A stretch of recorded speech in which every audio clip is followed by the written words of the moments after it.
నేడు ఏలూరు జిల్లాలో deputy CM Pawan Kalyan పర్యటించనున్నారు. ద్వారకా తిరుమల మండలం ఐఎస్ జగన్నాథపురంలోని నరసింహస్వామి క్షేత్రంలో పలు అభివృద్ధి పనులకు శ్రీకారం చుట్టనున్నారు. డిప్యూటీ సీఎం ఇటీవల ఆలయానికి ప్రభుత్వం 30 ఎకరాలు కేటాయించింది. ఈ భూమికి సంబంధించిన పత్రాలను అధికారులకు పవన్ అందజేయనున్నారు. అక్కడే అభివృద్ధి పనులకు శిలాఫలకాన్ని ఆవిష్కరిస్తారు. ఐఎస్ జగన్నాథపురం గ్రామంలో 120 మీటర్ల మేర అభివృద్ధి చేసిన పంచాయతీరాజ్ మ్యాజిక్ డ్రైన్ ను పరిశీలించనున్నారు పవన్ కళ్యాణ్.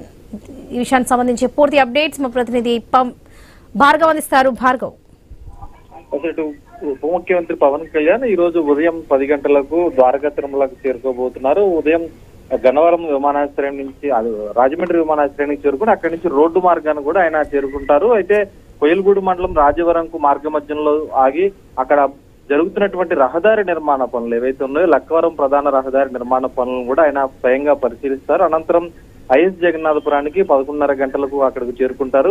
పవన్ ఇష్టదైవం ప్రతి ఏటా కూడా గత 16 సంవత్సరాలుగా వచ్చినటువంటి ఐఎస్ జగన్నాథపురం లక్ష్మీ నరసింహస్వామి ఆలయంలో ఆయన గురువు గారి ఆధ్వర్యంలో ఏర్పాటు చేసినటువంటి ప్రత్యేక హోమంలో కూడా డిప్యూటీ సీఎం పవన్ కళ్యాణ్ పాల్గొంటారు.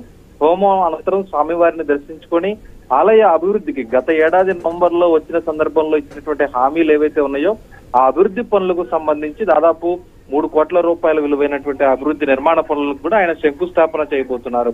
అనంతరం అదే గ్రామంలో డ్రైనేజీ నిర్మాణానికి సంబంధించి కూడా ఆ నిర్మాణ పనులు జరుగుతున్న నేపథ్యంలో వాటిని కూడా స్వయంగా పవన్ కళ్యాణ్ కూడా పరిశీలించబోతున్నారు.